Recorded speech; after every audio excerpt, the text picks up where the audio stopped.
And we are live. Hey, hey. Wendy's back. I'm back. I had a real vacation. I'm Nice. really proud of myself, actually, because normally I go out of town and I work the whole time. That's that entrepreneur life, right? That 24/7. It's a lot of freedom of movement. Don't get me wrong, but yeah, it's hard to actually flip that switch because you're an entrepreneur. You're thinking stuff, but you do need to have that happen every once in a while. Yeah, just good every once in a while, for sure. Yep. Yeah. Where'd you go? So I went to New Jersey, Ocean City, New Jersey. My aunt has a house there. We go every year, but like I said, normally I'm not like really focused on what's happening there, and I'm working, and it's just kind of like I'm working at the beach. But I went with 4 of my kids and 2 kids' girlfriends, and celebrated my 41st birthday. Happy birthday! Happy birthday! I saw that on social media. That's awesome. And just had a ton of fun. And yeah, I scheduled everything out, and you guys, you can do that on social media. Schedule out your social media. I had my assistant filling in where I couldn't pick up, couldn't do things, and actually scheduled the whole week off. It was amazing. Still signed 2 business partners. There you go. So it was pretty much a vacation, a 98% all-in vacation. So yeah. Good deal. Well, today, everybody, we're talking about the 6 steps to financial independence. So you can do stuff like Wendy was just talking about and not sweat, oh my gosh, how can I afford it? Last week in a couple of my social media posts, we talked about what your mindset is about money, your money mindset, and what your internal value is, or whatever the case may be. And how do you see money? Do you see it as a limited resource, or do you see it as an endless resource? And most of us out there see it as a limited resource, right? I only make X, so I can only afford within this box. But as you start to realize how money works, you start to see that money actually is an endless stream out there if you know where to go look and you are not afraid to roll up your sleeves and put some stuff in action. So all of that begins with a base point, or a foundation, if you will, that we're going to talk about today in these 6 areas. So Wendy, I'm going to kind of kick it off, but jump in anytime. I mean, that first one, and this is the one that everybody overlooks. Why? Because it's kind of a pain in the butt, and that's the budget, right? Talking about your cash flow. I mean, would you agree with that statement, Wendy, or do you think it's kind of, everybody loves budgets and they do it all the time? Or everyone hates budgets. Why? Tell us why, Wendy. Actually, so I happen to have this book sitting right here. Have you ever read this? No, I haven't. Love Your Life, Not Theirs. She talks about budget, and she says a budget gives me permission to spend. Yes, that's a great way to look at it. That's a great way to look at it. As restriction. One, I think it's hard to create a budget, right? If we don't track what we spend, it's hard to create a budget because we underestimate. Like, I'll tell you what, groceries. I'm like, oh, we spend $800 a month on groceries. And then you go track it and you're like, oh, we spend $1,600 a month on groceries. Yeah. With the number of your crew, yeah, you definitely aren't spending $800. I can tell you that right now. So it's eye-opening, but I think there's 2 different things, right? There's the tracking, which I love how you break this down. You have to track to figure out how to create the budget. But once you create the budget, it's like you say, it's telling your money where to go instead of tracking where it went. And that's what I love about this book is she talks about they went on vacation and they had a budget for their vacation. Yeah. And she wanted to order this fancy guacamole, whatever. And she looked at the price and went, like, that's crazy. And her husband's like, well, it's in the budget. There you go. Okay, then I'm going to get it, right? Yeah. So it actually gave her permission to spend because it was set aside for that. So and that's exactly what that budgeting is. I mean, and you're right. A lot of people look at it and it's one of those cumbersome things of, I don't want to deal with it. I don't want to have to do that. But that's exactly what it is. It's you being intentional about your money, giving yourself, like you said, Wendy, permission to spend in certain areas, but also plugging the holes in your money boat.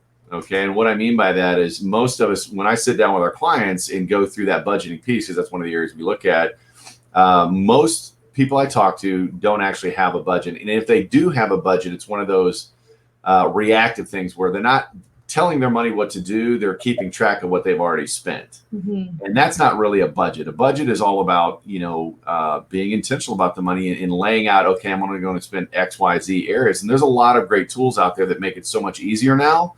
But don't get me wrong, it's always painful the first couple of times, but you will be amazed at how much money you have leaking out of your boat. And it's almost 9 out of 10 people that I talk to that don't use a budget, that's exactly the case. They'll have $1,000, $2,000 or more, depending on how much their income is. It's just draining away because they don't keep track of it.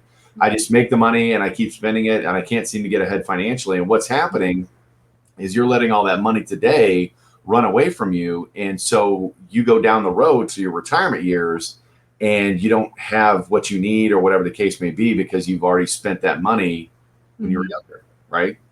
In your formative years. Yeah. So, throwing out a couple of tools, because we've got 6 areas we want to talk about. Again, a budget is something that's a fluid document. Okay, meaning give yourself a few months to get in the groove, right? Because you're going to set it up thinking you spend $800 on groceries, and you're like, oh my gosh, I spent $1,600. I can't do this. I can't live on $1,800. No, you don't have, or $800. You don't have to adjust it. You adjust the budget to reflect what you're spending. Right. Okay, so that's how a budget really goes. And a couple of great tools. Now, these have no affiliation to me. And again, all of this is just for educational purposes, right? But number one, Dave Ramsey's got a great tool out there called EveryDollar. It's a simple app. And if you like simple budgeting where it's a virtual envelope system and, there's a free version and a paid version, one that I'm a huge fan of is mint.com, MINT. And I'll put all these links and whatnot. We'll put the book in the comments below, but definitely look at mint.com. And that's fantastic. I mean, it integrates your credit cards, your banks, everything. And it's all there at your phone. So you can actually follow along and it'll help you keep track of all this stuff too. So I don't know. Wendy, have you tracks like your net worth, doesn't it? Yeah, it tracks everything for you right there at your fingertips so you can see what's going on. And you're literally in control of your money at that point. Mm-hmm. It's not, well, I hope we have enough to make it to the next check or, end of the month or whatever the case may be. But it's a great resource and a great tool. So number one, cash flow / budgeting. You got to look at that stuff. And then the second piece is really about credit card debt, right? And not just credit card debt, all debt, but consumer most of us. Debt, right? What's that? Consumer debt. Consumer debt. Yeah, that's exactly right. The auto loans, home loans, the 12 months same as cash, all of that. The home typically lands on the far end of that. I'm not a huge fan of paying off the house personally in the interest rate environment that we're in today. But I always tell people it's a pillow test. If you sleep better at night, that's what you should do. But you definitely want to get rid of those credit cards and whatnot. I mean, I don't know. Have you ever had a challenge with any of that? Are you like most Americans, or are you one of the super Americans who never had it? So I've never had big credit card debt. That's awesome. Yeah. Like when people say they have like tens of thousands in credit card debt, I'm like, how does that? But I've never had a lot of credit. Like I don't, I never opened credit cards and like got big amounts of credit on them. I don't even know how people do that. But I guess that's a good thing. But I'm the girl that always denies at the store, like when they're like, hey, credit card and you can pay it off. Nope. I always say no. I think like one time I had a Limited. You guys remember the store, the Limited? When I worked in the professional world, I bought all my clothes from the Limited and I had like a $3,000 credit limit and I maxed it out. And I remember it taking me so long to pay that off. And I'm like, that's the dumbest thing ever. I'm never doing that again. Yeah. So I never really struggled with the credit card debt. I have a nice hefty car debt that I wish I didn't have. And actually that was a total side note, but people that are watching that are in network marketing and have a car program, dumbest thing I ever did. Because they don't actually, except there is one company out there that actually pays for your car, but most of them just give you an allowance for you basically to go lease your own car. Yeah. And I did that. And now I'm stuck with, being upside down in a really ridiculously expensive vehicle because I left that network marketing company and started somewhere else. So, yeah. But that's that. And then tax debt are the only two I've really struggled with, and student loans. Yeah. Well, and student loans, that's a huge issue right now with kids coming out of school, just racked with student loans. I mean, I've had younger clients at $100,000, $200,000 in student loans, and it's just like, wow. But it's one of those, how do you eat an elephant one bite at a time? Yeah. There's a concept out there called, well, two concepts actually. One is debt snowball versus the debt avalanche. Debt avalanche, you can actually, I know, right? It's not as well known, but you can actually save a little more money. And basically what you do on that one is you stack the debts with the highest interest rate first, and then pay those off, a little bit at a time using the minimum payment concept like a debt snowball. The debt snowball, you stack the balances highest, tallest to smallest is what I tell people. That's actually the one I prefer because you get those smaller ones knocked out of the way very quickly. And so you get those endorphins of, hey, I'm making progress, I'm getting done. My wife and I at one point in time, we had $60,000 in debt and it was just crap. And I looked at her and I'm like, what did you do? And she looked at me, she's like, I was about to ask you the same thing. And so we laughed about that. It was no, it was credit cards and just unsecured debt. Auto loan was in there too. Oh, yeah. So it was a little bit of everything. It wasn't $60,000 in credit card debt, but I've seen it. I mean, I've seen that happen. So it's out there, and don't beat yourself up about it. Just recognize that's not where you want to be, right. And how do I get out of it? And that's where that debt snowball comes in. And again, there's some great links out there. Vertex42.com. Vertex42.com has a great Excel spreadsheet on debt snowball. It's not a consolidation. I'm not saying that. That just stretches the payments out longer. But you can actually get those already what you're spending. You can either pay it down quicker, or you can add a couple $100 and it'll show you exactly how to do it. But it's a great resource. And then one way to avoid going into debt with that credit card, because again, you don't want to have that credit card debt because you're paying banks a bunch of interest, right? A bunch of interest. The banks have figured it out. Having an emergency fund. Okay, that's really kind of that third cornerstone, if you will, of the 6 cornerstones. Having that emergency fund, you start with $1,000. That's probably going to cover 50-60% of the emergencies that pop up, because most emergencies are small, $300, $400, $500, car repair. I've got to fly out of town for a family emergency, or I got to do X, Y, or Z. $1,000, and it's a lot easier to spend. If you allocate so much per month going to that, you can get there very quickly. And then you ideally want to look to have 3 to 6 months expenses. Okay. And the reason it's 3 to 6 months, COVID, who would have thought, this time last year, it would have been so devastating to so many people. That's why everybody's, wanting that stimmy check. Right. Mm-hmm. And, we're not even getting that whole conversation, but, it's because they weren't prepared. Right. And it's that, tucking that money away in an emergency fund for a rainy day. I mean, me personally, I like to have 6 months stacked away just because. And even though I'm not employed, but in the traditional sense, you never know what's going to happen. And it's, saving away for the rainy day. I don't know. I mean, what's kind of your comfort level? What do you think, or what are your thoughts on? So I follow Profit First, the book Profit First. So what I do is I take 5% of my income and I put it in a separate account. And that essentially becomes my emergency fund. I mean, ideally, I want, 6 months. Am I there yet? No. But Profit First, I put that 5% in there. And, kind of when you were talking about creating the budget, I think for the entrepreneurs watching, we can, especially like people in real estate, anything with like commission-based job, things like that. That was my biggest struggle always with a budget. And this kind of leads into the emergency fund too. But I always struggled with a budget because I'm like, I get paid so different every month, right? And I never quite know exactly what it's going to be like. And so by allocating percentages to different things of my income, on good months, I get to stack up, right? On funds. And then on bad months, I have something to pull from. And so what I do is that profit, I put that 5% in, and once a quarter, I pay myself just half of it. And I leave the other half to keep piling up as an emergency fund and then an emergency fund for my business. So I can, if I have a really bad month and there's not a way to make the bills, then I have something to pull from. And then the same thing, like with my income, I pay myself 50% of what I make to my house, but I only pay myself a set salary outside of that. Like, so let's say 50% is 10 grand, but I pay myself 5,000 a month.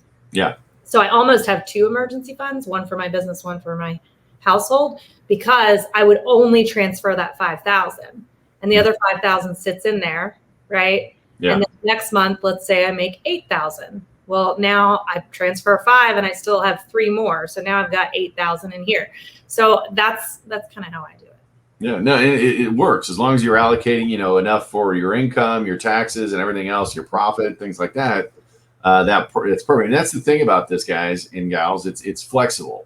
Yeah. It doesn't have to be this rigid thing, because if it's too rigid, it's not going to be a situation where you're going to use it very much, right? That's why people don't work out past January 28th in the gyms in most cases, because it's painful. But that profit first and also pay yourself first. I mean, you're the reason you're doing all this, and you budget around that accordingly. Set aside your emergency fund, and it's not an infinite amount.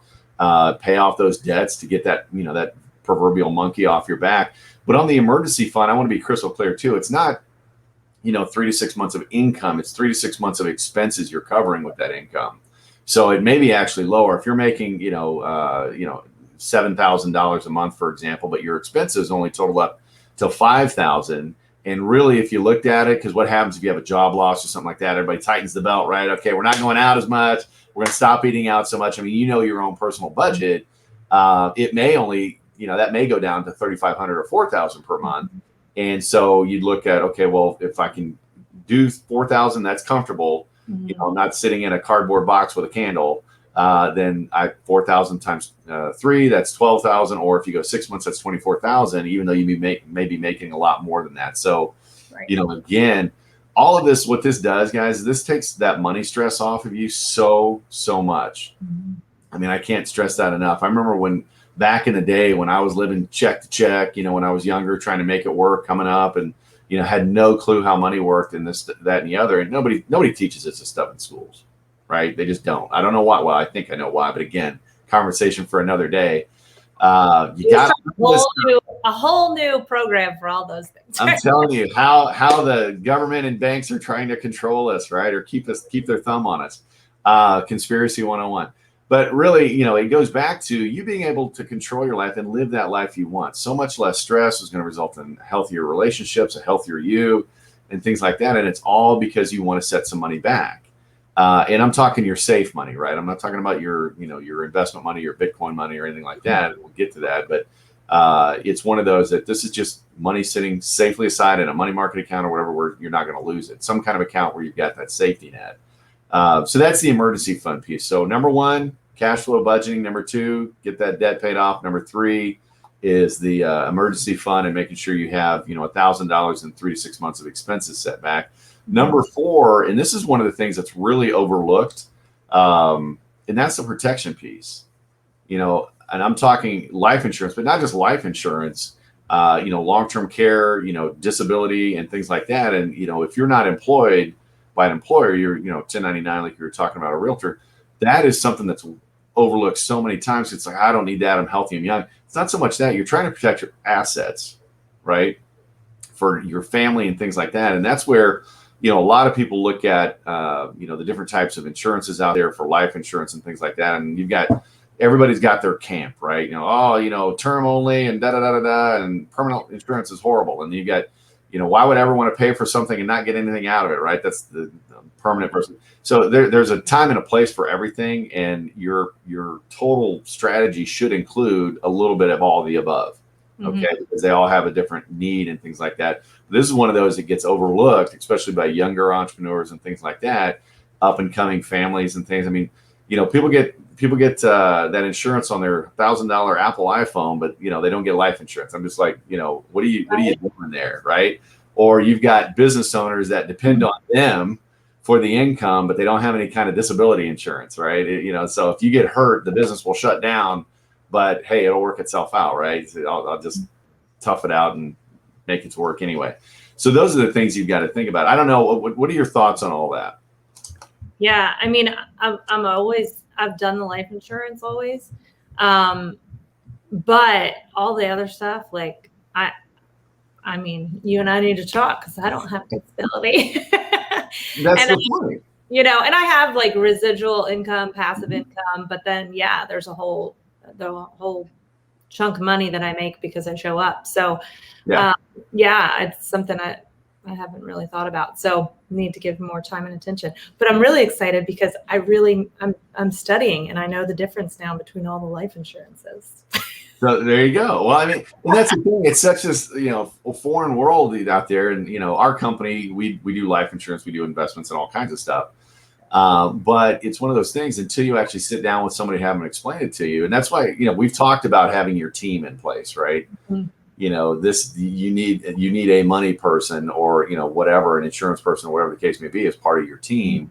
That's what their job is to do, is to educate you on how that stuff works and how it's a lot cheaper than most people realize. Now, what I'm not saying, and I want to be crystal clear on this, because you've got gurus out there talking about, oh, you need $2 million of permanent insurance if you want to build wealth. Now, there's a time and a place for everything, and you look at that insurance. Insurance has a job to do, just like you or I.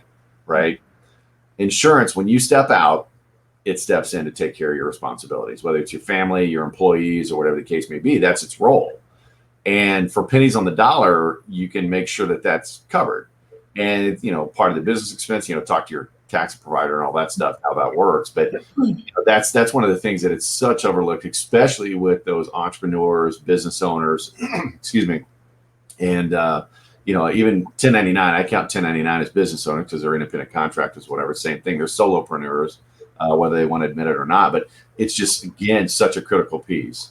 So, and then the biggie, looking at these different pieces of the foundation, right? You've got that building wealth. That's the number one thing that it's all about. And I'm not talking hey, I want to be a bajillionaire. Everybody's got, be content with what you have.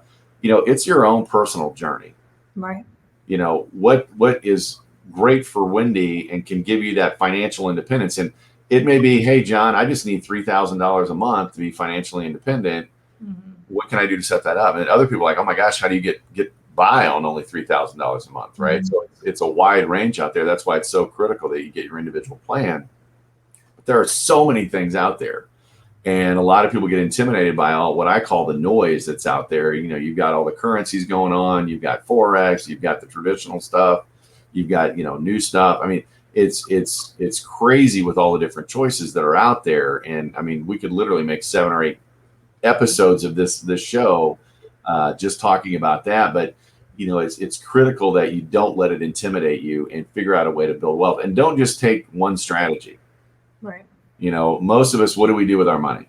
Where do we put our money? If you got the JOB, where's your money going, Wendy? To other people. Well, yeah. Well, it's 401k, right? As far as okay, the saved money. Okay, yeah. As far as that goes, it's the 401k, and there's a book out there called 401 Chaos. I'll post the link in here, and I think I posted it before, but it's a great book that talks about that. Another one is more recently is Tony Robbins, Money Master the Game. Yep. And it talks a lot about that as well when he's looking for a copy. I got it. But it's Money Master the Game, but that's a huge intimidating book in and of itself. But there are a lot of different ways. There are ways that you can grow your money. You want to see a consistent return. Everybody's talking about what they made this past year, right? Because it was a great year in the market. But what happened in 08? I mean, you've got to look at actual returns versus average. Okay, I don't know. Are you familiar with the difference between actual returns and average? No, educate me. Okay, well that's what this is all about, right? So you look at an average rate of return. And that's what you see, on your 401k statements, your IRA statements, whatever. And it takes the average. Okay, you went up, you went down, you went up, you went down. Over the last year, 5 years, 10 years, 20 years, here's your average rate of return. So that's just a concept, right? So you look at that though, and it gets to be a little tricky. And here's my statement or my example. So let's say that I was a very conservative person. I wanted to put my $100 in a shoebox under my bed. I've actually had clients that had several $1,000s in a shoebox under their bed. So we're only going to do $100. You have your $100 and you go out to the market, and because that's what you've been told, that's what you want to do, and the market goes up 50%. Of course, you're telling all your friends this, rubbing it in my face, man, I'm up 50%. Well, I didn't grow at all because I'm in a shoebox. Okay, so first year, I'm at 0%. First year, you're at 50%, right? Second year, we have a market correction. Okay, so the market goes down 50%, up 50, down 50. All right. So up 50, down 50, your average rate of return is what? 0. So me, I have the shoebox again. I pull out my $100, brush off the little dust bunnies, and I've got another year of 0. So my 2 years average rate of return is 0. So we both have a 2-year rate of return of 0. Agreed? Yeah. Yes. Okay. 50 up, 50 down. That's 0. 0, 0. That's 0. So the question is, do we have the same amount of money? No.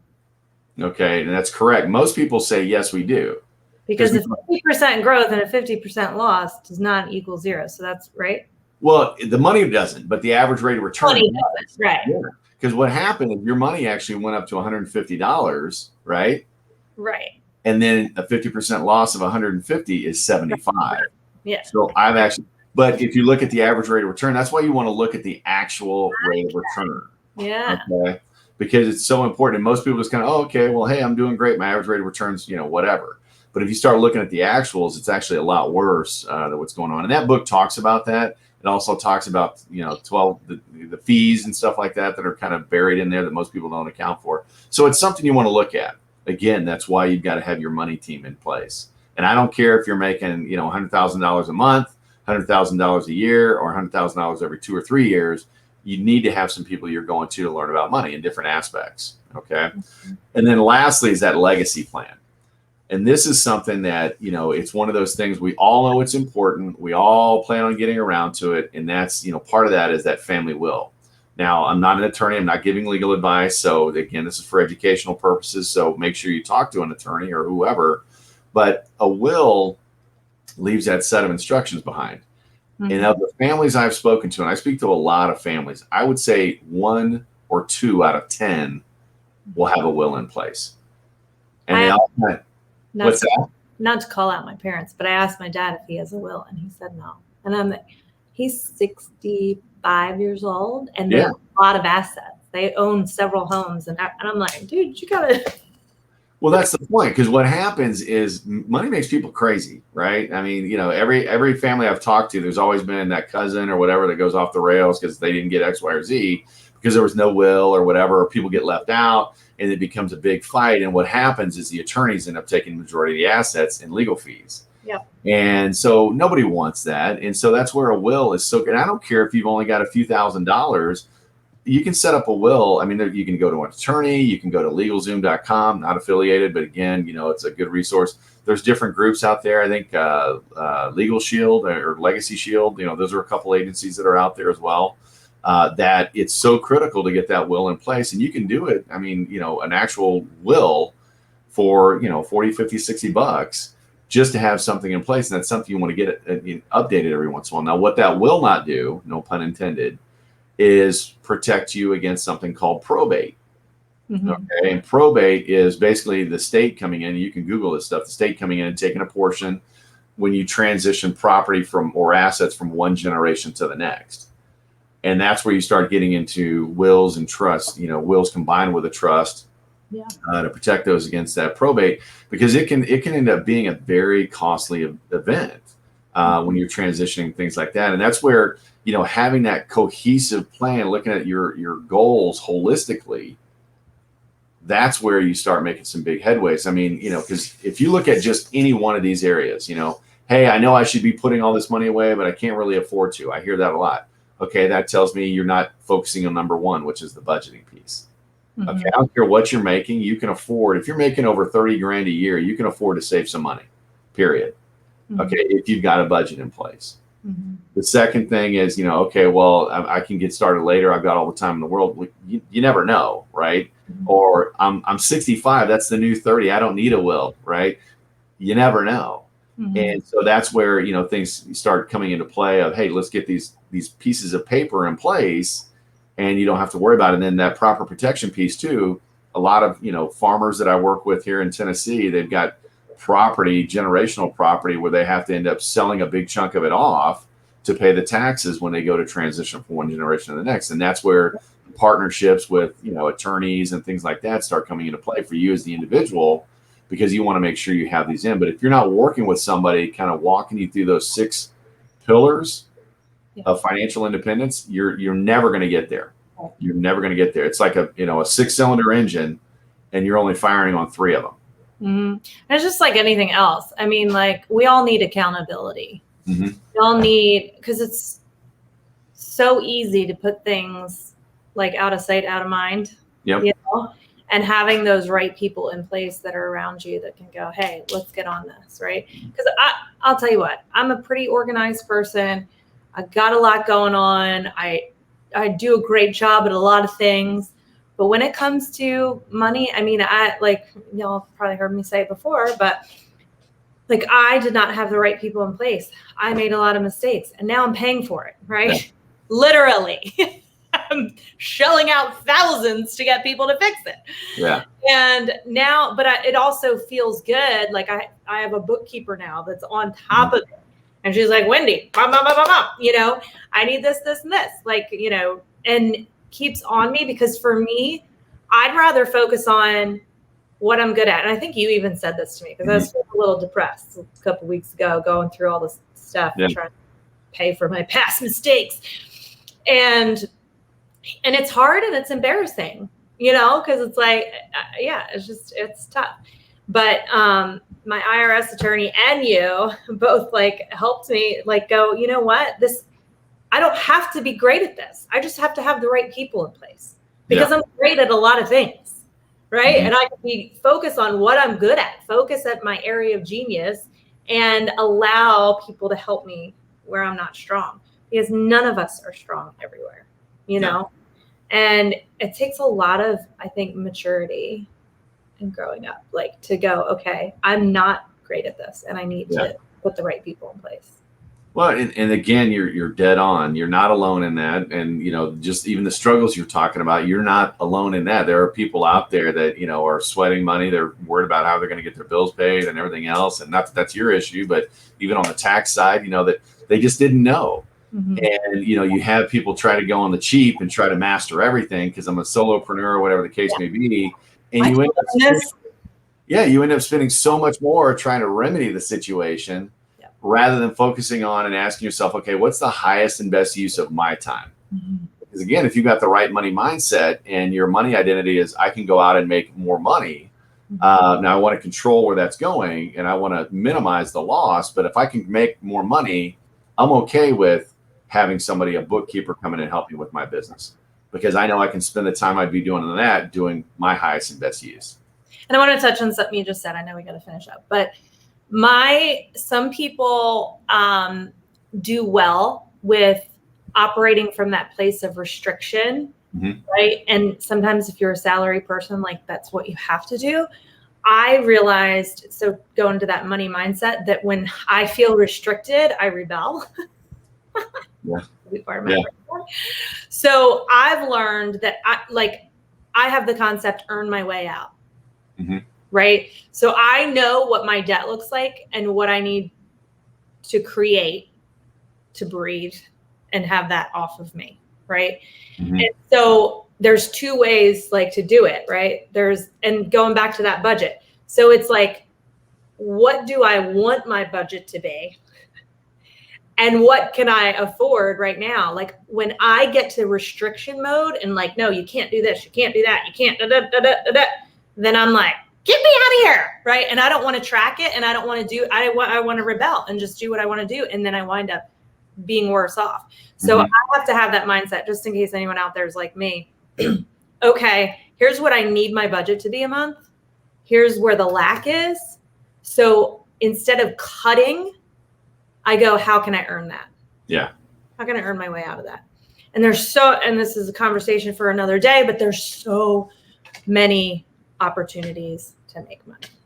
There are. And that's one of the things you made a comment, unless you're a salary person, you know, then it's even the salary people can go out and do a side hustle. Absolutely. Right. So don't ever, and then that's my point. And don't ever think that money, your income, is limited, because it's not. It's limited on what you're willing to do and the work. And I'm not talking anything illegal or immoral or anything like that. But what I am talking about is rolling up the sleeves, and you're not tired. You're just uninspired. Right. And I love that. You know, your 9 to 5 pays your bills. The 6 to 10 builds your empire. I mean, I've seen it a couple times out there too, and it's the case. I mean, it's one of those, and that's, you know, you've worked out of that way. I've worked out a corporate job that way, you know, doing my little nighttime deal. Mhm. And now it's my full-time deal, but that's one of the things, and we'll maybe talk about that on the next episode. But again, 6 things to focus on: cash flow / budgeting, building that emergency fund, the debt management, getting out of debt, proper protection, not only of life, not just talking about that, but everything. And then the biggie is building the wealth and then passing that wealth on from one generation to the next and keeping the majority of it for your family, if not all of it. So as always, everybody, we're going to wrap up with that. Wendy, thanks. I'm glad you're back. Thanks for being here today. And we'll see everybody next Tuesday for Money Moves, and we'll be talking about an exciting topic. In the meantime, though, reach out, follow us on Instagram, social media. I'm at Black Swan Money or Wendy Lee Online. And I would love to see some messages. I'm going to post the reference materials on the chat here, but I'd love to see some of your questions or topics you want to learn about how money works. That's what this is for. This is for you. Start asking the questions. We'll start making episodes about it. Thanks, everybody, and make it a great day. Bye, Wendy.